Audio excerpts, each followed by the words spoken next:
What advice would you give someone afraid to seek help? Story 15. David, the Invisible Depression.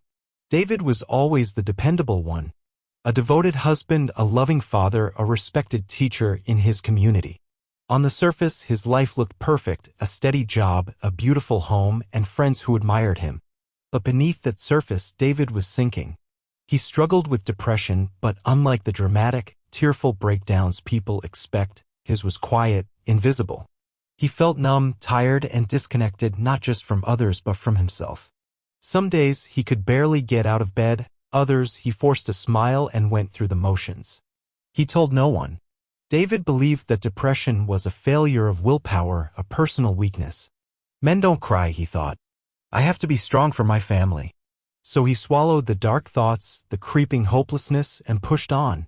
The breaking point came after months of sleepless nights and constant exhaustion. He began making mistakes at work. He withdrew from social events.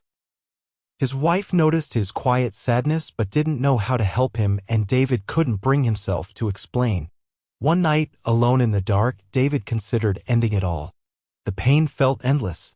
Instead, he picked up his phone and typed a message to his younger brother, "I'm not okay." That small admission opened the door. His brother listened without judgment and encouraged him to see a doctor. David was diagnosed with clinical depression. He started a treatment plan, medication, therapy, and lifestyle changes. Therapy helped David name the feelings he'd long buried.